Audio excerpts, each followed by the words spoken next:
agriculteur qui a arrêté de travailler, il ne recommencera plus jamais. Et chaque agriculteur qu'on perd, il est parti, il ne reviendra plus. Pour avoir le droit de produire, il faut du quota. Tu ne peux pas livrer du lait si tu n'as pas de quota. J'étais dans le demi-pourcent supérieur. Donc il n'y avait qu'un demi-pourcent des producteurs qui avaient plus que 500 000. Maintenant, bientôt, ça va encore 2-3 ans, ça va devenir la moyenne. C'est vrai que c'est attrayant la publicité. Hein. Si tu vois les gosses qui boivent leur tasse de lait au matin, qui sont souriants, qui sont gays, ben... peut-être que les parents se laissent tenter aussi. Ah tiens, est-ce qu'il est bon ce lait? Tu as une belle image de cette boîte de lait parce que tu vois des enfants qui sont heureux de prendre un petit déjeuner.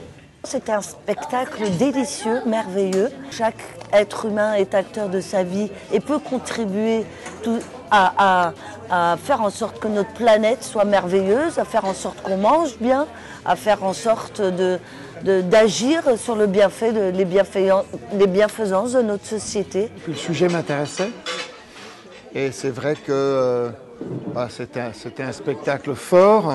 Je sais qu'il y a beaucoup d'initiatives qui naissent, qu'on peut les soutenir et en même temps on a quand même le sentiment que la grosse machine qui empêche ce monde nouveau d'émerger, elle reste puissante. Donc je pense que ça va basculer, qu'à un moment donné, heureusement ça va basculer.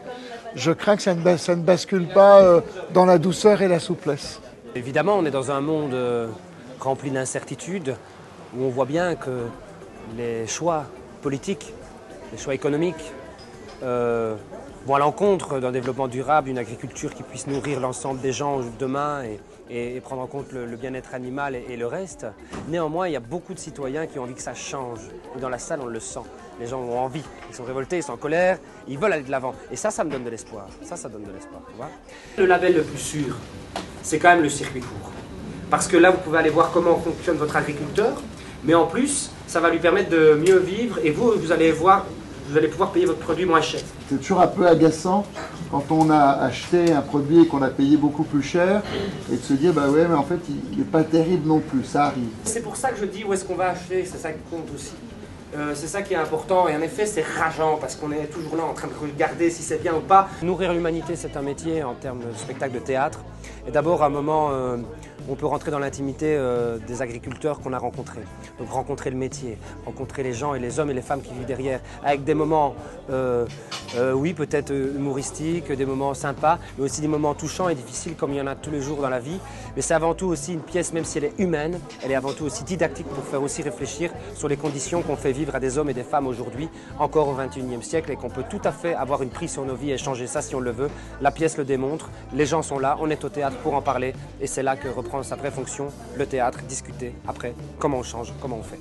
Il faudra changer de modèle agricole, parce qu'on n'est pas dans une crise agricole, on est dans une crise du modèle agricole, donc il faut un changement politique. Et ça, on en a les moyens, il faut juste le vouloir.